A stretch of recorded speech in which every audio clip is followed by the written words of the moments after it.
Alors déjà, avant de se demander comment... moi, je vais commencer par me présenter peut-être d'ailleurs. Et après, j'attaque. Mais je me présente en quelques mots parce que j'ai beaucoup de nouveaux abonnés en ce moment. Je ne sais pas si tout le monde connaît mon parcours et mes activités, mais juste en deux mots, moi, je viens de France, mais je suis installée au Sénégal depuis 2019. Je suis venue m'installer avec ma fille à l'époque, donc ça fait presque... c'est notre sixième année, là, on est en 2025, voilà. C'est passé super vite. Et quand je suis arrivée, donc j'avais démissionné, j'étais en poste à l'époque dans une association, directrice d'une association. Moi, je suis ici du social, donc depuis 2012, j'étais directrice. Et en 2019, j'ai déposé ma démission. Je dirigeais une association en région parisienne. J'ai pris un aller simple pour le Sénégal avec ma fille et j'ai atterri au mois de juillet. Et en octobre, dès octobre, septembre en réalité, j'ai démarré l'activité dès mai. Deme, c'est une entreprise qui aide la diaspora à investir au Sénégal, spécialisée dans le foncier. Je peux dire ça maintenant puisque ça fait presque 6 ans qu'on fait. Bon, ça fait 5 ans et demi, un peu plus de 5 ans qu'on a démarré Deme avec mon associé Amadou. Et donc, on fait des lotissements sur la Petite Côte, à Malicounda, plus précisément, euh, pour permettre l'accès au foncier, aux afrodescendants notamment, avec vraiment cette idée communautaire que si on fait les choses ensemble, on ira plus loin, on ira plus fort. Et on sera plus fort, on sera plus solide. Donc on a vraiment cette vision qui nous porte depuis 2019. Le temps passe super vite. Et aujourd'hui, j'élargis mes activités au-delà du foncier pour aller sur des activités immobilières. Je suis pas vraiment agent immobilier, mais je travaille en réseau avec des agents immobiliers pour vous présenter des biens, des terrains, des maisons, des choses qui sont sûres pour que vous puissiez réaliser vos investissements au Sénégal, en particulier sur la Petite Côte. Euh, donc ça, voilà, c'est pour un peu expliquer ce que je fais. Je fais aussi des coachings, repatriation, investissement immobilier et entrepreneuriat. Tout ça, c'est basé sur mon expérience. On me sollicite souvent, on me pose beaucoup de questions. Donc, j'ai mis en place un forfait de 4 séances qui vont permettre ces séances de travailler sur la stratégie de retour au pays, sur comment je vais investir dans l'immobilier pour pouvoir justement réussir mon retour et comment entreprendre parce que beaucoup d'entre vous voulez entreprendre et je comprends tout à fait puisque je suis moi-même entrepreneur. Mais il y a, voilà, des manières de faire. L'idée, c'est de vous faire partager mon expérience pour que vous gagniez du temps, pour ne pas faire certaines erreurs que moi j'ai eu à faire et que je vais encore certainement faire, puisque moi, je me suis vraiment jetée, j'ai fait le grand saut, et du coup, bah, j'ai fait beaucoup d'erreurs et j'ai appris énormément de choses, que ce soit dans mon aventure de repat, que ce soit en tant qu'entrepreneur. Entreprendre au pays, c'est quelque chose, je vous le dis. Investir dans l'immobilier aussi, c'est super, mais c'est vrai que c'est pas facile. Je me mets à votre place parce que moi, j'avais déjà commencé à investir avant de venir m'installer. Et à l'époque où j'ai acheté un premier terrain à distance, comme ça, j'étais en France, je crois que c'était en 2017. Je comprenais rien. Je comprenais rien. Je savais juste. J'envoyais de l'argent, on me disait, faut envoyer de l'argent pour faire telle démarche. J'envoyais parce que j'avais confiance en la personne, mais c'était totalement opaque pour moi. C'est pour ça que quand je suis arrivée et que j'ai créé des mets, depuis, je fais beaucoup de vidéos bah, pour expliquer mon aventure de repatriation, pour donner la parole à d'autres pattes et pour aussi expliquer comment ça se passe ici au pays quand on entreprend et quand on achète. Donc, j'ai appris énormément de choses, j'ai encore des choses à apprendre, mais c'est vrai que voilà, j'ai quand même l'habitude maintenant. Et c'est pour ça que là, je fais cette série de webinaires parce qu'on me pose beaucoup de questions en MP. Ça devient de plus en plus difficile, je le fais toujours, mais de répondre à tout le monde, ça devient de plus en plus difficile. Donc, je me suis dit, je vais mettre en place une série de webinaires. Comme ça, au moins, je vais délivrer les grandes infos, les grandes questions que tout le monde se pose, en tout cas qu'on me pose régulièrement dans les DM.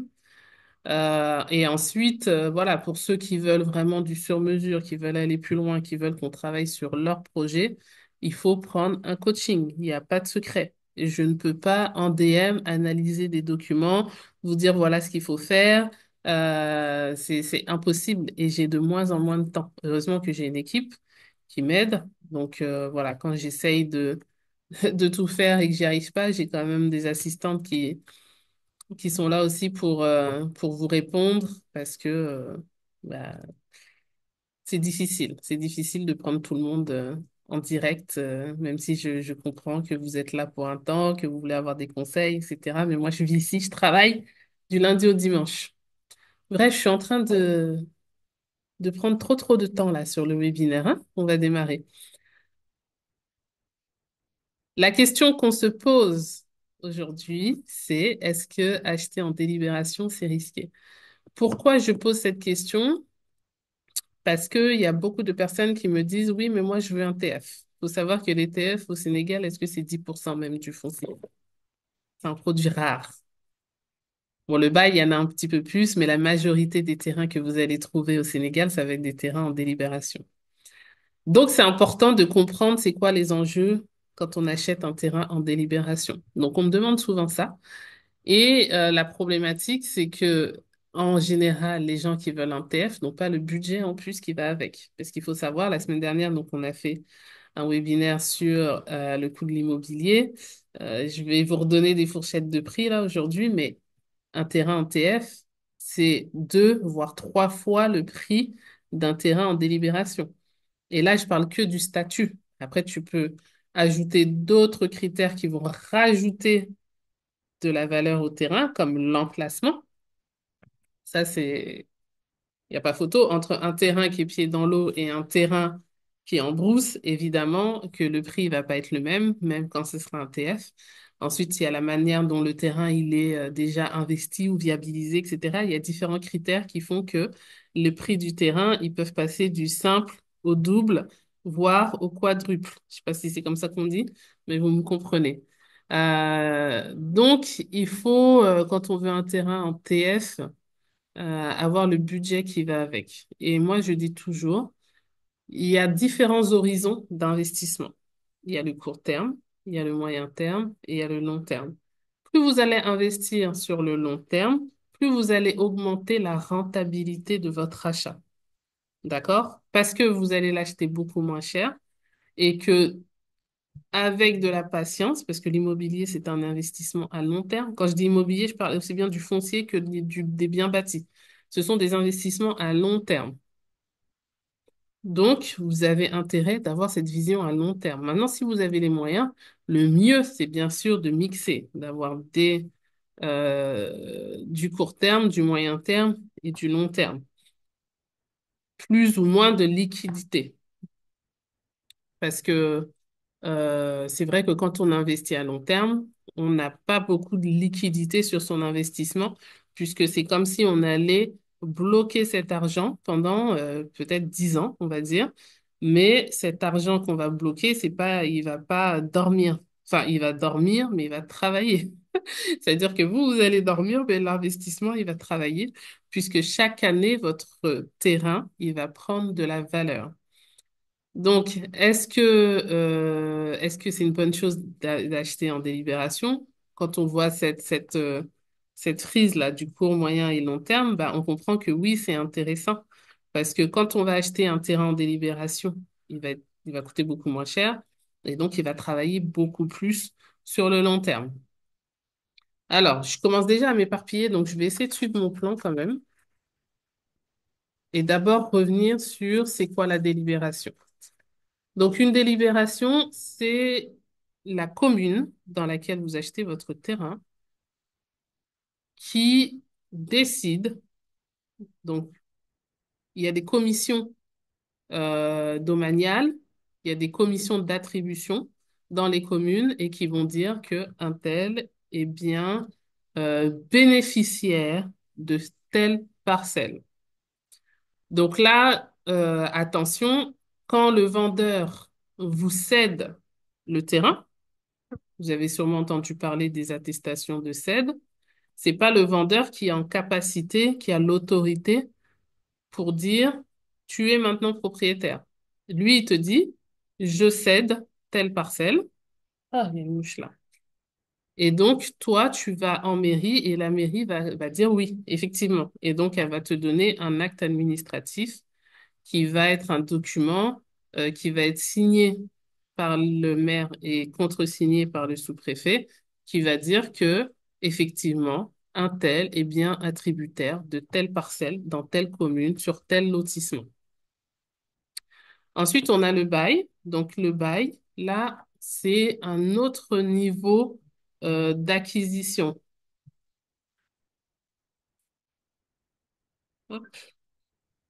Donc, le bail, c'est comme si c'était un contrat de location entre vous et l'État. C'est l'État qui va donner, qui va te donner en tant que nouveau propriétaire le bénéfice de ce terrain-là. Souvent, quand tu veux quand tu veux financer ton bien et emprunter à la banque, on va te demander est-ce que tu as un terrain en bail? Parce qu'on va hypothéquer ce bail. Par exemple, acte administratif et délibération, non. Ce ne sont pas des titres de propriété assez forts en quelque sorte pour qu'ils soient reconnus et donc pour qu'ils soient pris comme hypothèque parce que le risque est plus élevé quand on a un acte administratif ou une délibération. Il y a tout le temps des histoires qui tournent dans la communauté de gens qui ont connu des personnes, des propriétaires de terrains qui se sont vus enlever leur terrain à cause d'une infrastructure, typiquement d'une autoroute qui est arrivée. C'est vrai que si vous avez un titre foncier et si vous avez une délibération, la négociation, elle ne sera pas la même.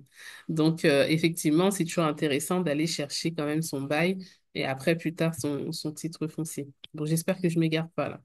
Donc, le bail, voilà, vraiment, c'est 90, pendant 99 ans, tu peux occuper ton, ton terrain.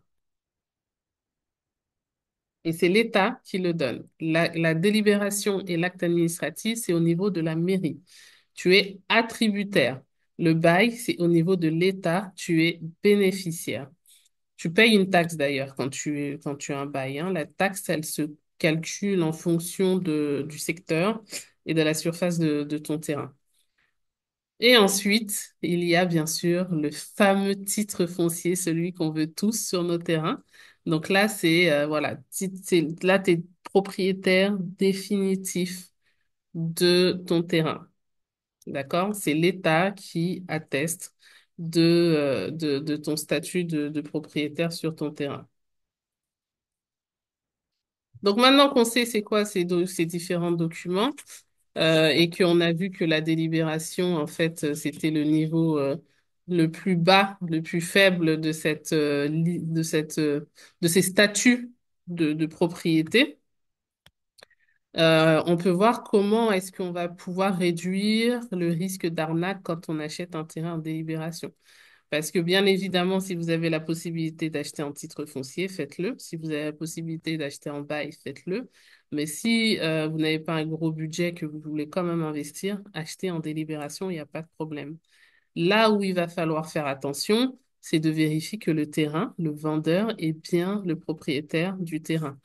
Enfin, souvent, il y a des intermédiaires, mais il y a un propriétaire quand même derrière. Et donc, la première chose à faire quand vous achetez un terrain, ça va être déjà de poser des questions. Poser des questions pour savoir la personne qui vous vend. Ah ben, est-ce que vous êtes le propriétaire? Ah non, vous êtes l'intermédiaire, d'accord. Est-ce que le propriétaire, il est là? Est-ce qu'il est OK pour vendre? OK. Récupérer, deuxième chose à faire, récupérer les documents qui concernent le terrain. Est-ce que justement c'est une délibération ou est-ce que c'est autre chose? Est-ce qu'il y a un plan cadastral avec NICAD? Est-ce qu'il y a un PV de vérification? Euh, Qu'est-ce qu'on peut demander? On peut demander le plan de lotissement. Enfin, toutes les informations qui concernent le terrain, demandez au vendeur qu'est-ce que vous avez et faites j'allais dire une photocopie, peut-être un scan, parce que en général, quand on est dans ce type de transaction, on va pas avoir de photocopie sur soi. Tu prends ton téléphone, tu fais un scan de tous les documents. Comme ça te permet de te poser et de regarder déjà tout ce que tu as. Un NICAD, c'est quoi? Plan cadastral plus NICAD, c'est un plan. Le NICAD, c'est un plan qui va représenter ta parcelle sur un extrait du plan de lotissement. Donc, on va voir la parcelle, ta parcelle, on va voir les parcelles autour, on va voir les routes, les rues, et on va avoir le NICAD, numéro unique d'identification de ta parcelle. Donc ça, c'est un numéro unique au niveau national. C'est-à-dire qu'il n'y a pas deux parcelles au niveau national dans les registres du cadastre qui portent le même numéro. Donc en fait, ça apporte une sûreté à ton terrain. Et tu vois que ça, tu peux le demander dès que tu as ton acte administratif, ta délibération. Donc, demandez tout ce que la personne a là sur son terrain. Ensuite, tu vas pouvoir procéder à des vérifications. Il y a deux types de vérifications. Il y a les vérifications administratives. Excusez-moi, ça donne soif de parler. Il y a les vérifications administratives et il y a les vérifications physiques. Donc, au niveau administratif, c'est à la mairie que ça se passe. Vous allez à la mairie avec les informations que vous avez sur votre terrain. Donc, le minimum d'informations, c'est numéro de la parcelle et le nom du lotissement et le nom du propriétaire. Et là, au niveau de la mairie, vous allez demander, ah ben, moi, je veux acheter cette parcelle. Est-ce qu'elle appartient bien à un tel? Est-ce qu'elle est dans le registre foncier? Et donc, la mairie, là, à ce moment-là, va vous dire, bah, voilà ce qu'il en est. Oui ou non. Si c'est oui, il y a un PV de vérification. Et d'ailleurs, maintenant, avec le nouveau gouvernement, euh, il est obligatoire d'avoir un PV de vérification et un ICAD pour pouvoir muter le terrain. C'est-à-dire qu'un propriétaire, il doit avoir ces trois documents-là, délibération ou acte administratif, PV et NICAD, pour pouvoir muter son terrain au nom du nouveau propriétaire. Donc ça, c'est bien parce que ça sécurise davantage le terrain que vous allez acheter. Parce que le PV, c'est un procès verbal de vérification qui est remis par la mairie et qui va authentifier justement le terrain, qui va bien confirmer que le terrain appartient bien à telle personne. Et après, vous, avec cette base, bah, donc, quand vous êtes sûr ça, c'est administratif. Après, physiquement, vous prenez un géomètre et vous allez sur le terrain identifier physiquement le terrain. Et ça, c'est le géomètre qui peut le faire. Un géomètre que vous avez pris, pas forcément le géomètre que un tel que le vendeur, par exemple, vous a recommandé. Le mieux, c'est de prendre un géomètre et puis d'aller sur le terrain et de lui demander de vous identifier la parcelle. Parce que là, ça veut dire qu'il n'y a pas de conflit d'intérêt. Donc voilà, ça, c'est les deux types de vérification. Donc une fois que vous êtes sûr, s'il n'y a pas de problème, vous pouvez avancer.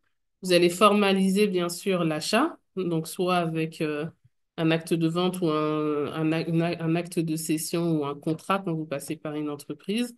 Vous allez formaliser et le plus rapidement possible, après, vous allez introduire la mutation.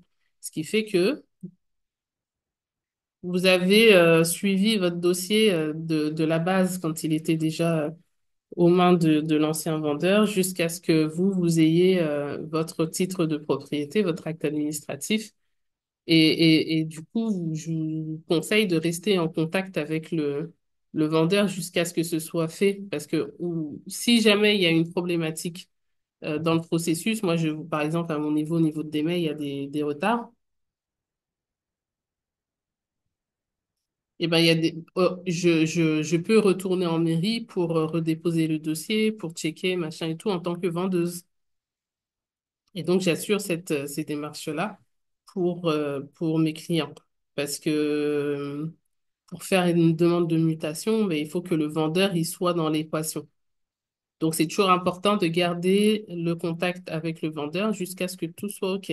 Donc, une fois que vous avez récupéré votre acte administratif, vous pouvez à votre tour demander à la mairie un PV de vérification. Ça voudrait dire que votre acte administratif, il est bien enregistré dans le livre foncier et vous pouvez demander votre NICAD, pareil, pour que vous ayez votre plan cadastral. Ça, c'est un fond de dossier. Moi, je suis en train de faire ça pour tous les clients que j'ai au niveau des DME, de récupérer tous les PV. Donc, les gens, ils ont leur PV, ils ont leur acte administratif et ils ont leur NICAD. Et quand c'est pas en cours, bah, je suis en train de régulariser tout ça pour qu'il y ait ce fond de dossier. Ce fonds de dossier, déjà, ça sécurise votre investissement parce que vous ne pouvez pas avoir un ICAD sur un terrain dont le lotissement n'est pas immatriculé. Donc, il faut que le lotissement il soit en règle pour avoir un ICAD. Ça aussi, ça fait partie des questions que vous allez pouvoir poser peut-être au vendeur. En fait, si le vendeur a un ICAD déjà, ça veut dire que, bah oui, le lotissement, il est OK. Si le vendeur n'a pas de NICAD, de toute façon, il ne pourra pas faire la mutation maintenant avec les nouvelles règles. C'est pour ça que ça sécurise ces nouvelles règles-là, en fait. Parce que le vendeur, il va être obligé de se régulariser lui-même avant de pouvoir faire la mutation à votre nom. Donc ça, c'est pas mal quand même. Ça évite, en fait, derrière un certain nombre de problèmes. Donc voilà, hein,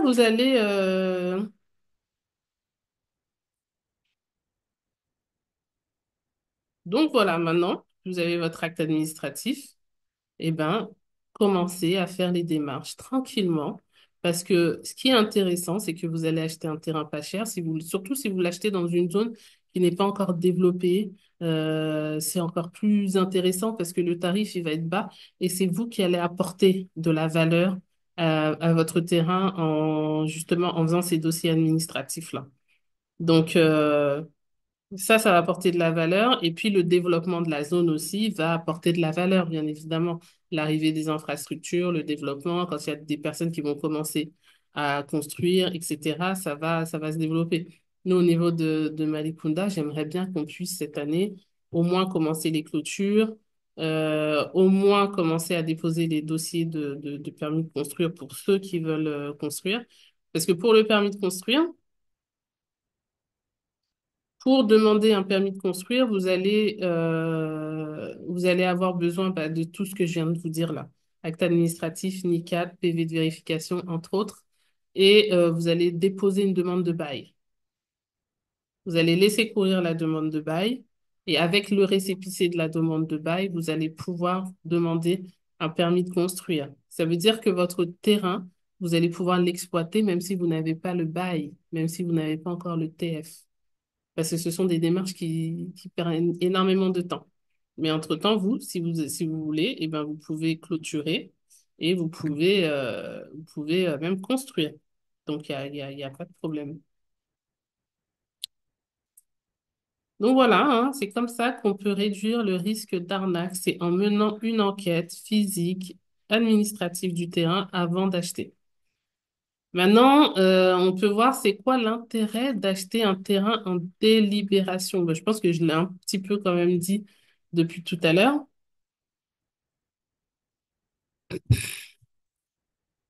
Bah déjà, le truc, c'est que les terrains en délibération, c'est 90% des terrains, surtout chez nous sur la petite côte.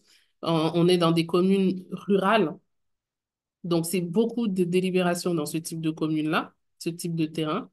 Et donc, bah, c'est beaucoup plus facile à trouver. Le coût est plus faible, comme je l'ai déjà dit. Et il y a la possibilité de faire les démarches par soi-même. Alors, je sais que vous n'êtes pas sur place, je sais que la distance, ça rend difficile certaines choses, mais vous pouvez aussi vous appuyer sur bah, des professionnels qui sont sur place qui peuvent faire les démarches pour vous.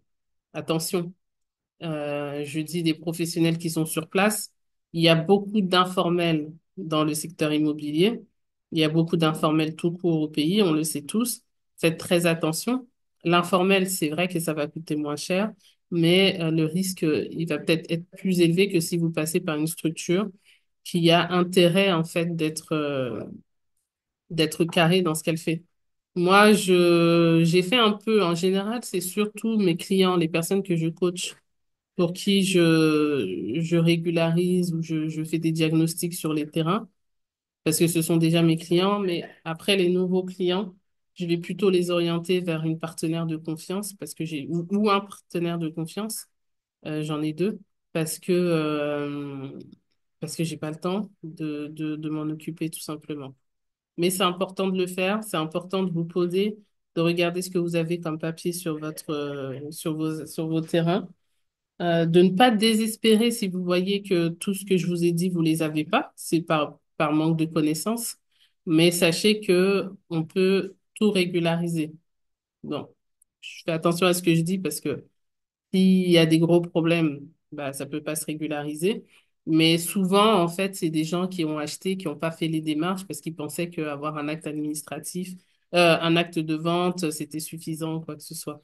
Non, regardez ce que vous avez, régularisez votre dossier pour avoir au moins l'acte administratif, le PV, le NICAD. Comme ça, vous êtes tranquille avec ces trois documents. Demain, si vous avez besoin d'aller chercher le bail, parce que vous voulez construire ou parce que, bah, comme je vous l'ai dit, vous voulez donner de la valeur à votre parcelle, eh ben, vous aurez déjà ce minimum.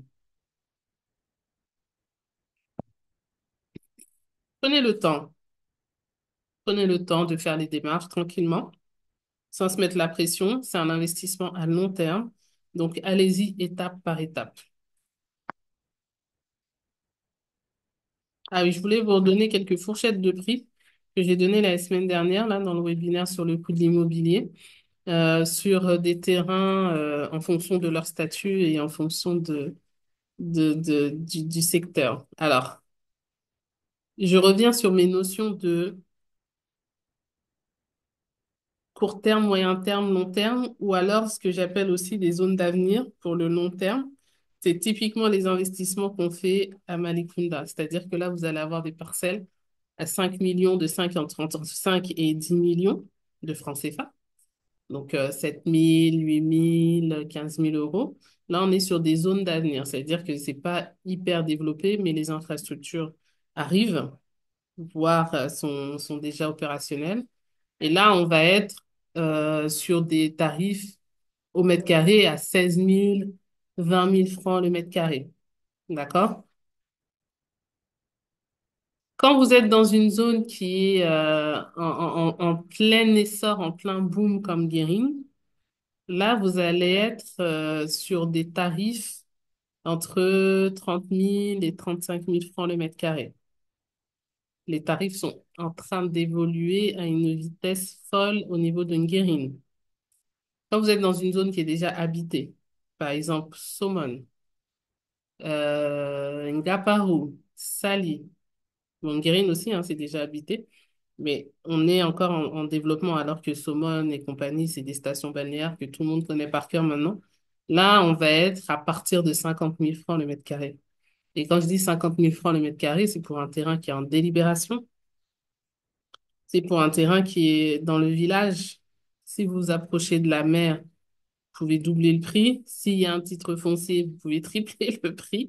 Parce que tout ça, ce sont des critères qui vont rajouter, en fait, de la valeur au terrain.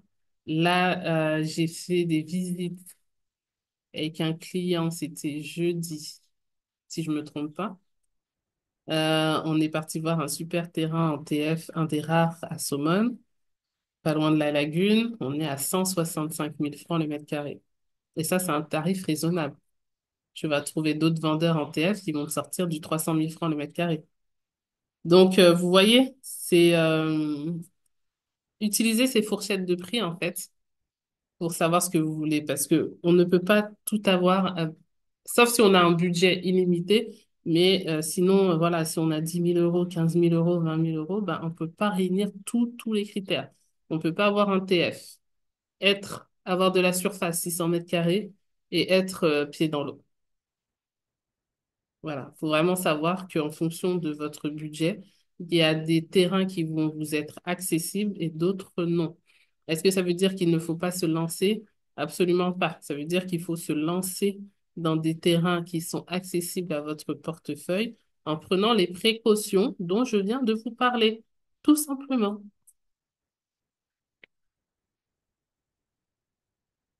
Donc, comme on est sur les prix, on va voir Quels sont les prix, bon, pas les prix, mais les coûts liés à un achat?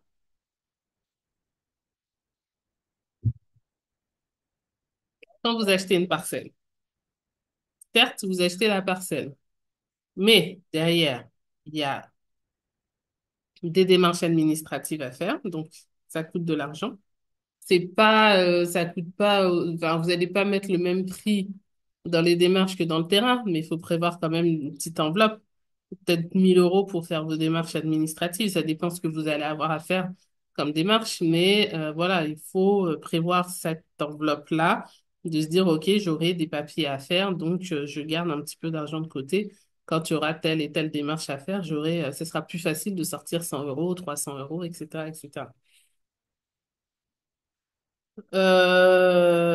Surtout si vous passez par une entreprise, ça va coûter plus cher que si vous passez par de l'informel. Et encore une fois, c'est quand même peut-être plus sûr. En fait, il faut vraiment comprendre que tout l'argent que vous mettez dans votre achat immobilier, c'est un investissement. Donc, il vaut mieux payer une prestation à 200 € chez un professionnel que d'essayer de gratter à tout prix parce qu'on veut mettre que 50 € et derrière, c'est les problèmes. Parce que la valeur qui va être ajoutée à ton bien n'a rien à voir avec les 200 € que tu vas mettre dans la prestation. Donc, il faut savoir là où on fait des économies. Et on ne fait pas des économies sur les terrains. On met le prix pour avoir des terrains sécurisés. Et puis après, il y a, au-delà des démarches administratives, quand on a un terrain, ben, il faut le sécuriser physiquement.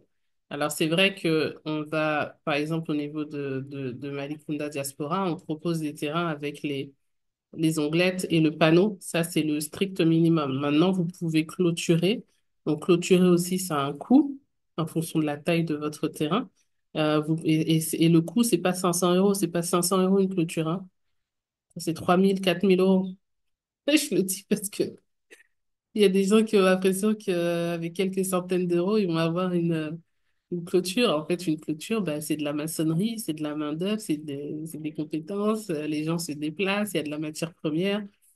Donc, voilà, c'est un coût. Mais encore une fois, ça donne aussi de la valeur à votre terrain. C'est mieux d'acheter un terrain qui est déjà clôturé, par exemple. Donc, vous pouvez clôturer, vous pouvez aussi installer un puits. Ça, c'est pas mal. Un puits, c'est moins cher. Ça dépend toujours de la profondeur, mais voilà, c'est quelque chose qui va vous permettre d'investir votre terrain comme on vous le demande. Parce qu'au niveau de la mairie, quand vous regardez sur votre acte administratif, on va vous dire vous avez 1 an ou vous avez 2 ans pour investir votre terrain. C'est-à-dire qu'il faut poser quelque chose, des clôtures naturelles ou des clôtures en dur. Enfin, il faut faire quelque chose qui montre que ce terrain, il appartient à quelqu'un. De toute façon, il faut le faire parce que ça sécurise votre terrain. Vous imaginez bien que si moi, je vais chercher un terrain et qu'en me baladant, je vois qu'il y a des panneaux, je vois qu'il y a des onglets, je vois qu'il y a des clôtures, il y a des puits, bah, je vais moins me faire avoir parce que je vais savoir que ce terrain-là, bah, il appartient à quelqu'un. Donc, c'est dans l'intérêt de tout le monde de sécuriser son terrain en l'investissant. Et puis voilà, dans tous les cas, peu importe le projet que vous avez avec ce terrain, c'est toujours intéressant, c'est toujours bénéfique pour vous en termes de rentabilité, de le sécuriser au niveau administratif et de les sécuriser au niveau physique. Voilà, attends, je regarde s'il y a des questions. Ouais, il y a une question-réponse. Ok, non, il n'y a pas. Si vous avez des questions, vous pouvez les poser parce que j'ai bientôt fini avec mon propos et je pourrai répondre à vos questions. Ok, ça c'est quelqu'un qui me confirmait que on me voyait bien, je pense. Je te remercie. C'est Rao. Je vois pas bien. Ok, donc maintenant, euh, dernière partie. Pourquoi c'est important d'investir dès maintenant dans l'immobilier? Pourquoi je passe mon temps à vous répéter dans mes vidéos que si vous voulez rentrer au pays, vous avez intérêt à investir dans l'immobilier? C'est parce qu'en fait, l'immobilier, je l'ai déjà dit depuis tout à l'heure, c'est du long terme. L'immobilier, c'est un actif qui va travailler sur le long terme. Donc, comme vous avez un projet de retour au pays sur le long terme, voire sur le moyen terme ou sur le court terme, le fait d'avoir un bien immobilier, que ce soit un terrain, plusieurs terrains, un bien bâti, ça va vous permettre, ça va vous apporter un filet de sécurité. Parce que ce qui est difficile quand on vient s'installer au Sénégal, alors pour nous les Français qui avons l'habitude de l'État-providence, même si c'est de plus en plus difficile, ben, il y a zéro filet de sécurité. Tu vas pas avoir les ACDIC pendant ta période de chômage. Tu vas pas, voilà, il n'y a pas de CAF, il n'y a pas de RSA, il n'y a rien. Bon, il y a un système en vrai, mais bon, c'est tellement peu accessible qu'il n'y a rien. Donc, tu dois créer ton propre système de sécurité sociale, tu dois créer ton propre filet de sécurité et l'immobilier est un excellent filet de sécurité. Pourquoi? Parce que soit tu as un bien bâti, tu le mets en location, ça veut dire que tu as des loyers qui tombent, ça veut dire que ton bien, il te rapporte de l'argent. Et ça, évidemment, quand tu vas venir, bah, avant d'entreprendre, tu as déjà quelque chose. Et ça, c'est quelque chose que tu peux faire déjà à distance pour te préparer. Ensuite, si c'est un terrain, tu vas pouvoir l'exploiter, soit pour construire dessus, pour toi, pour le revendre ou quoi que ce soit. Mais c'est quelque chose, c'est, encore une fois, c'est un actif qui va te générer des ressources et des ressources qui seront plus importantes que celles que tu avais mis au moment de l'achat, puisque la rentabilité, chaque année, elle va augmenter. Donc, c'est pas mal. Si tu as deux terrains, si tu as plusieurs terrains, par exemple, tu vas pouvoir en vendre un pour financer la construction de l'autre ou juste pour récupérer un peu de cash, etc., etc. Donc, c'est, dans tous les cas, c'est toujours une bonne idée d'avoir de l'immobilier ou du foncier. Si tu as un bien bâti aussi, tu vas pouvoir rentrer chez toi et ne pas avoir de loyer à payer. Parce que même sur la petite côte, les loyers sont en train d'exploser. Avoir quelque chose de bien. Là, je suis en pleine recherche pour un couple. Oh! L'année dernière, je leur disais, ouais, 650 000, 1 000 euros, vous allez trouver quelque chose de bien. Aujourd'hui, si t'as pas au moins 800 000, 900 000 francs à mettre dans le loyer, c'est chaud.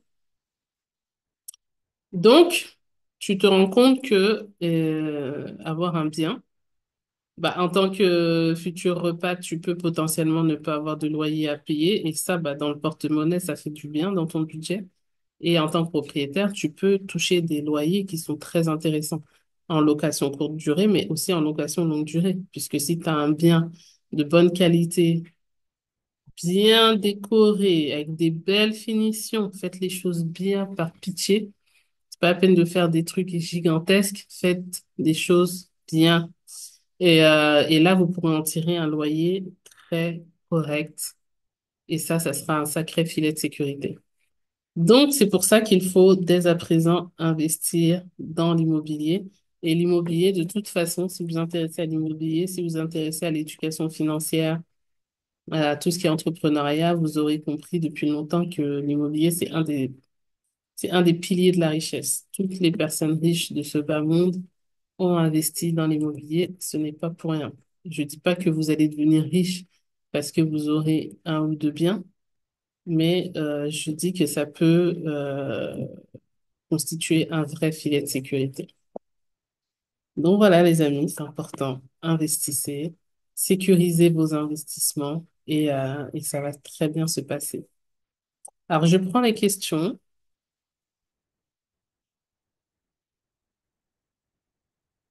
Ouais, j'espère que l'enregistrement, il est bien en cours. Je crois qu'il est bien en cours. Peut-on demander un bail ou un TF quand on est en délibération? Bah, il y a des démarches à respecter, mais oui, c'est possible. En fait, tu vas récupérer tout ton petit fond de dossier, là, comme j'ai dit, PV de vérification NICAD, et après, tu vas faire une demande de bail et tu vas suivre ton dossier. Et donc, si le lotissement est immatriculé, Donc ça, c'est vraiment quelque chose sur lequel vous devez être prudent quand vous achetez, c'est qu'il faut acheter sur un lotissement qui est immatriculé. Parce qu'il y a quelques propriétaires, ce qu'ils font, c'est que quand ils ont un champ, ils vont le morceler et vendre des parcelles, mais sur un lotissement qui sera pas forcément en règle parce que eux n'ont peut-être pas fait toutes les démarches nécessaires pour avoir un lotissement en bonne et due forme. Donc quand même, pour avoir un ICAD et donc par la suite, pour pouvoir déposer ta demande de bail, il faut que le lotissement sur lequel est ton terrain, il est en règle. Et après, la durée, bah, je sais pas, ça peut prendre un an, des années. C'est extrêmement long. Mais comme je disais tout à l'heure, tu peux quand même exploiter ton terrain, même si tu peux construire sur ton terrain, même si le bail n'est pas encore sorti. Après, ce qui va beaucoup jouer aussi sur la durée, bah, c'est le fait aussi de suivre son dossier.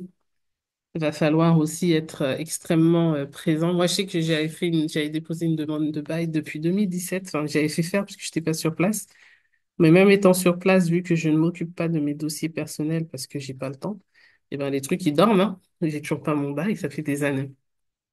Donc là, ce que je vais faire, c'est que je vais déléguer, confier mes terrains perso pour que quelqu'un puisse me les faire, parce que moi, je suis en train de m'occuper des terrains de mes clients. C'est toujours le cordonnier, toujours le plus mal chaussé. Où trouver les géomètres? Au niveau du cadastre, tu peux trouver des géomètres au niveau du cadastre. Il faut savoir qu'il y a un ordre des géomètres. Et donc, voilà, tu peux trouver. Après, ce qui est bien, c'est de aussi quand même beaucoup t'appuyer. Et ça, c'est une règle générale sur le bouche à oreille qu'on te recommande un géomètre qui est sérieux, qui est bien, parce que bah, c'est comme dans toutes les professions, il faut faire le tri. Mais sinon, ouais, au niveau du cadastre, tu peux demander. Quelles sont les modalités de paiement des terrains? Alors, pour mes terrains qui m'appartiennent au niveau de DME, on a la possibilité d'étaler les paiements. Il y a un acompte à payer et après, il y a des mensualités. Donc ça, est-ce que je peux te répondre là? Saisir une réponse. Donc, tu vas sur le site de DME et en fonction du prix du terrain, tu vas voir quelles sont les modalités de paiement. Maintenant, pour les biens qui ne m'appartiennent pas, que propriétaires me confient pour que je les mette en avant sur mes réseaux sociaux. Là, souvent, il n'y a pas de possibilité de payer en plusieurs fois. Mais des fois, ça vaut le coup de demander. Et moi, je demande toujours au propriétaire s'il y a la possibilité de payer en plusieurs fois. Comme ça, je vous le signale au moment où je vous montre le bien. Le coût de la mutation et le délai de l'obtention. La mutation, ça dépend des mairies. Au niveau de Malicounda, c'est 110 000 francs. Et au niveau des délais, bon, quand tout va bien, mais bon, c'est très difficile de donner des délais parce que des fois, ça va durer 3 mois, des fois, ça va durer un an et demi. Mais quand tout va bien, c'est quelques mois. J'ai acheté un terrain il y a plusieurs années à Thiès, juste l'acte de cession et l'acte administratif. Bah déjà, donc c'est bien si tu as l'acte administratif, s'il est à ton nom, hein, c'est ça que je comprends. Si c'est pas à ton nom, il faut le mettre à ton nom. Maintenant, ce que tu peux demander, ce qui est bien d'avoir comme fond de dossier, c'est que tu aies ton acte administratif, ton PV de vérification, ton ICAD. Et si tu veux aller plus loin, tu fais une demande de bail au niveau de l'État. Et comme ce sont des démarches qui durent longtemps, comme ça, tu peux laisser courir et voilà, clôturer ton terrain si c'est pas déjà fait, faire un minimum pour que le terrain il soit sécurisé et qu'il prenne de la valeur aussi. Donc, il faut toujours aller se renseigner au niveau de la mairie. C'est toujours au niveau de la mairie qu'on démarre.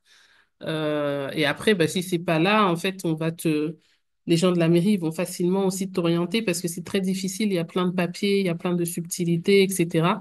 Mais n'hésitez pas à aller à la mairie et dire, bah voilà, moi j'ai ça comme papier. Maintenant, qu'est-ce que je peux faire? Et ils vont vous orienter.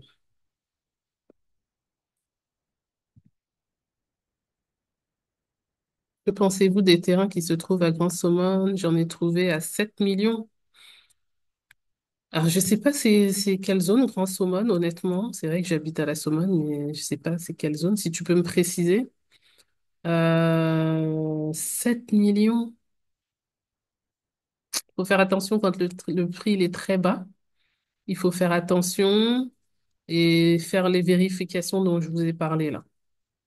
Se rendre au niveau de la mairie de Saumon et voir, voilà, déjà demander au propriétaire, c'est comment ça se fait qu'il coûte 7 millions ce terrain? Parce que franchement, à la Saumon, des terrains en dessous de 18-20 millions, moi, j'en connais pas. Mais c'est, moi, je connais pas tout non plus, hein, donc, mais 7 millions quand même, ça me paraît pas beaucoup du tout. Pour de la Saumon, fais attention. Donc, demande au propriétaire, qu'est-ce que tu as comme document sur ce terrain-là? Et vois au niveau de la mairie, est-ce que ce terrain, est-ce que ce lotissement, il est OK? Parce que le terrain, le prix me semble extrêmement faible. Quelles garanties tu as pour quand tu vas acheter ce terrain-là?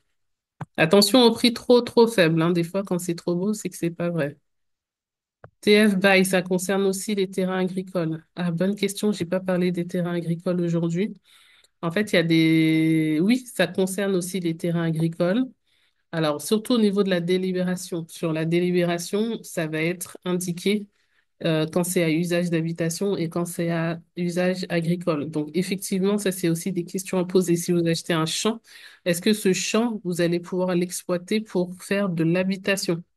Parce que si c'est pas indiqué sur la délibération, je pense que ce n'est pas possible. C'est toujours la mairie qui va pouvoir vous dire oui, c'est possible ou non, c'est pas possible. Ou alors voilà comment changer l'usage du terrain. Et après, oui, il y a des TF. Alors, je ne maîtrise pas, mais le TF, il est possible sur les bâtiments du terrain agricole et non pas sur la terre. D'accord? Donc, bien se renseigner au niveau de la commune si vous achetez un terrain agricole pour savoir ce que vous allez en faire. Est-ce qu'à un moment donné, vous allez pouvoir changer l'usage de votre champ?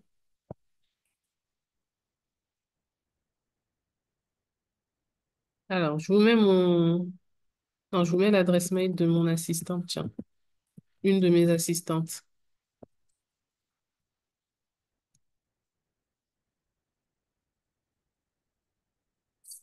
Ok, Demey Mali un jour, Inch'Allah. Moi, j'ai un terrain au Mali. Alors déjà, Démé, Sénégal, c'est très compliqué, c'est très difficile. Je suis en pleine transition en plus, là, je suis en train de reprendre beaucoup de choses, de revoir beaucoup de choses.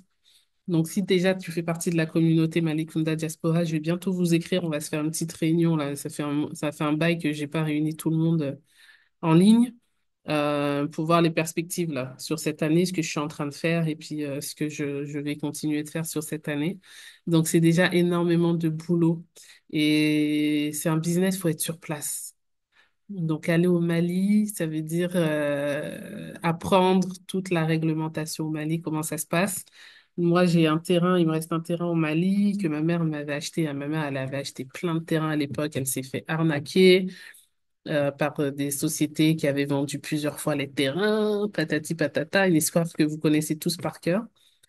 Donc, j'aimerais beaucoup, mais honnêtement, ouf, je suis déjà comme ça là avec le Sénégal. Ok, je vous en prie, je suis là pour vous répondre, profitons-en. Alors, comment savoir ce qu'il te reste comme terrain? Je vais bientôt venir au Sénégal, je compte bien faire appel à toi et j'espère te rencontrer pour un coaching. C'est ça, avec un grand plaisir. Alors, justement, il faut que je balance une petite vidéo là. Il reste, nous, on fonctionne par lotissement. On fait un lotissement, on vend un certain nombre de parcelles, on en garde un certain nombre. La mairie aussi en prend un certain nombre.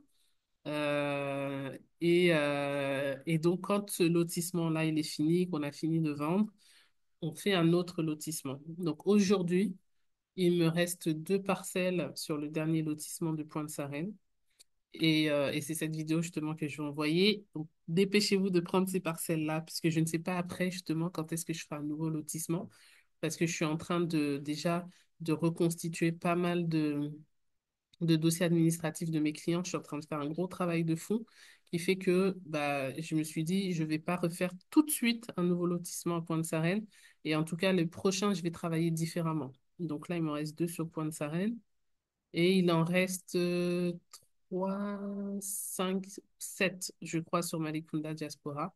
Donc pareil, On va liquider ça les prochaines semaines. Comme ça, moi, je continue de faire tous mes fonds de dossier avant de proposer des nouveaux produits.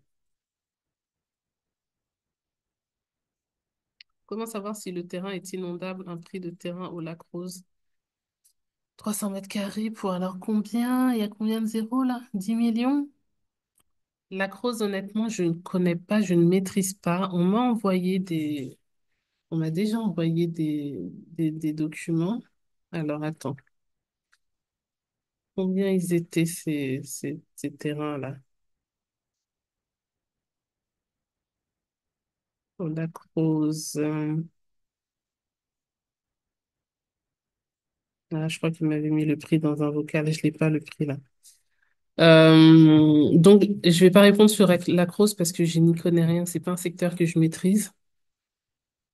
Et savoir si le terrain est inondable, ça, c'est au niveau des autorités que tu peux le savoir. Ils vont te l'indiquer. Et en plus, ton géomètre. Au moment où tu fais tes vérifications physiques, le géomètre connaît aussi les différents secteurs et il sait si la zone elle est inondable ou pas. Tu peux en profiter aussi pour demander quelle est la nature du sol. Donc, désolé pour la crosse, je ne saurais pas te répondre du tout, du tout. Mais 10 millions, ça me paraît quand même pas cher. Si c'est bien ça que tu as mis, oui, j'ai l'impression que c'est 10 millions. Ça me paraît pas cher, en tout cas, pour une zone comme ça. Bambilor, c'est pareil, je ne maîtrise pas du tout. C'est combien? Non, c'est combien? 1 million. Ouh, c'est pas cher ça. 1 500 000. Attention, est-ce que le lotissement là, il est bien? Sauf si c'est vraiment en pleine brousse, ça peut, mais attention au lotissement. Le lotissement, il est comment? Il est fait dans les règles de l'art, qui vend, comment? Bien se renseigner, hein. Mais Bambilor, je ne maîtrise pas du tout. Moi, mon secteur, c'est vraiment la petite côte, hein. Vers le baobab couché ou le baobab sacré, je sais pas. Mais moi, je connais pas des terrains à 7 millions à Saumon, franchement.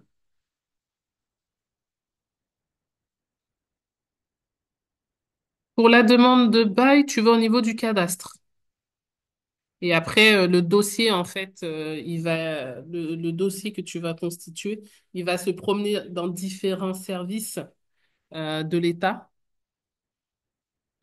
Mais tu vas au niveau du cadastre parce que c'est le cadastre déjà qui va te donner ton plan cadastral.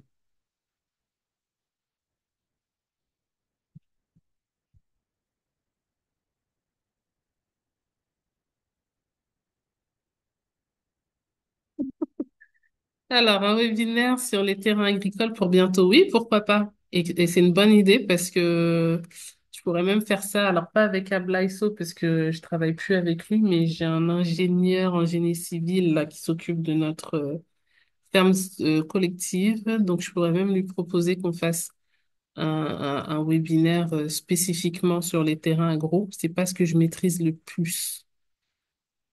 Mais là, la semaine prochaine, j'ai prévu le jeudi d'aller à Concoin sur nos terrains agro parce que justement, j'ai repris la vente des terrains agro que j'avais suspendu depuis un petit moment parce qu'on était très en retard sur notre projet de ferme collective.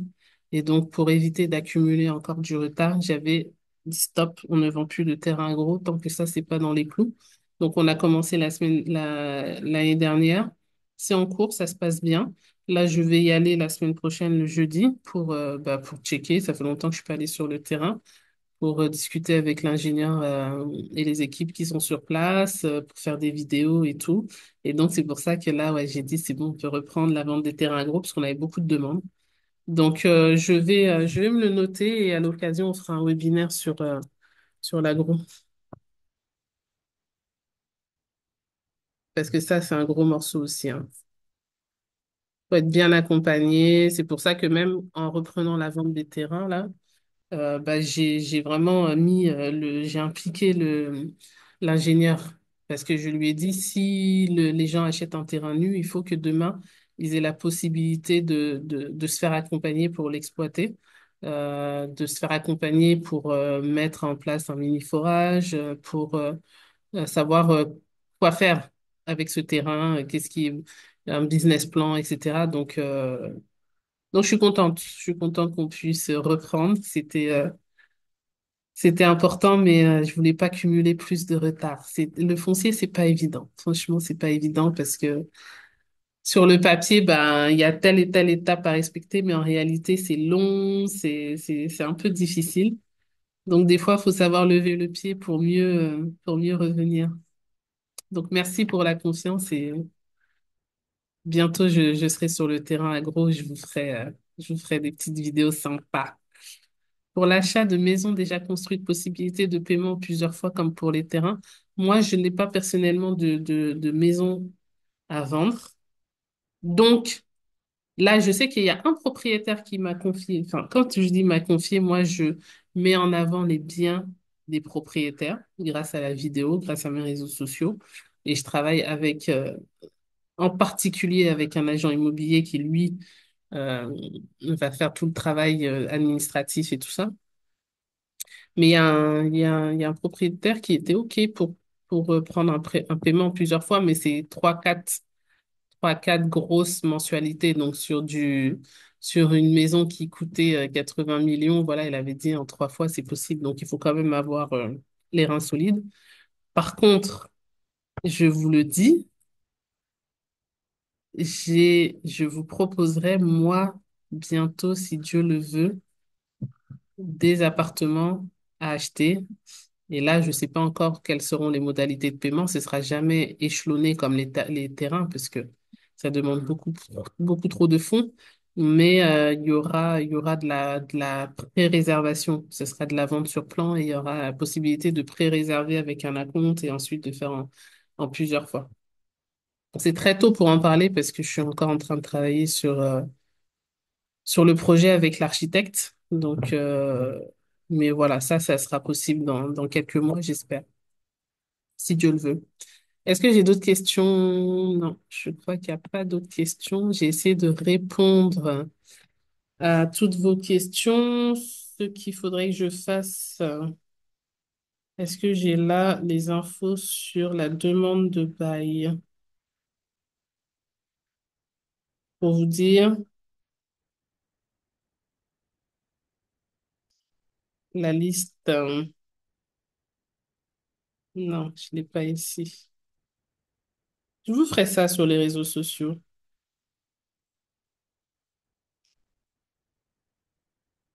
Parce que la demande de bail,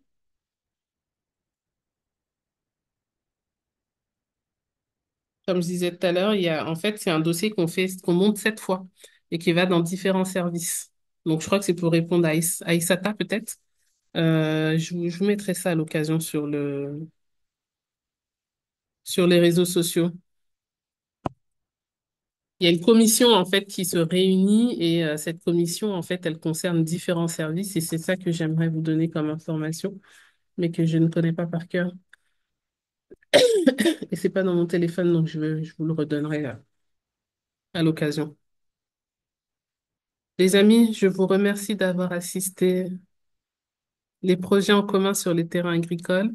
Je réponds à cette dernière question et après je vous libère. Je vous remercie d'avoir assisté à ce webinaire un dimanche après-midi.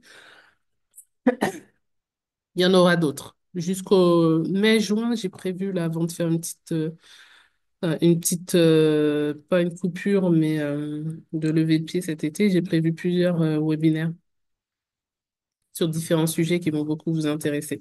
Donc, les projets communs sur le terrain agricole. En fait, on a fait une ferme collective, c'est-à-dire que nous avons 10 investisseurs qui ont des parcelles de 1 hectare et un demi-hectare. Et donc, on travaille avec eux de la même manière avec tout le monde. On a un business plan commun et surtout, on a partagé l'eau pour réduire l'investissement de départ. Parce que la difficulté en agriculture, c'est que les investissements de départ coûtent extrêmement cher, notamment de faire venir l'eau sur le terrain.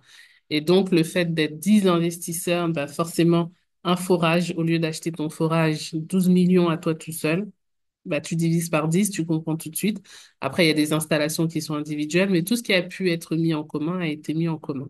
Et donc, c'est ce projet-là qui est en cours, actuellement. Mais là, sur la vente des terrains que j'ai repris, on n'est pas sur du collectif, on est sur de l'individuel. C'est pour ça que j'avais demandé à mon ingénieur agronome de se rendre disponible pour les gens qui voudront du consulting avec lui, parce que voilà, il faut que les gens sachent comment ils pourront exploiter leur terrain. Donc, il y a la possibilité de mettre un mini forage. Déjà, ça, je peux vous le dire. Un mini forage, c'est que ça coûte dans les 2 000 3 000 euros, mais après, ça dépend toujours de la profondeur. Mais ça, voilà, vous ferez faire des devis et moi, en fait, je vais vous accompagner. Mon équipe et moi, notamment avec l'ingénieur agronome, on pourra vous accompagner si vous le souhaitez, pour que vous ayez les bons tarifs, les bonnes informations et éventuellement un accompagnement. Ça, ce sera possible aussi. Bon, ben voilà, j'espère que vous avez tous bien compris, que je vous ai donné un maximum d'informations. Je ne détiens pas la vérité, mais je m'appuie sur mon expérience, sur ce que j'ai déjà appris depuis 2019 en étant sur le terrain. Et soyez toujours voilà, curieux, posez des questions et essayez de comprendre quel est le statut de votre terrain, quels sont les enjeux, comment vous allez pouvoir l'exploiter et investissez. Investissez, quel que soit le projet que vous avez, investissez parce que avoir un bien immobilier, n'importe où se situe le bien, c'est un filet de sécurité pour vous. Voilà, c'est toujours, toujours une bonne idée d'acheter un actif. Toujours. Donc faites-le, achetez des actifs. Je vous dis à très bientôt sur les réseaux sociaux. Merci d'avoir été là.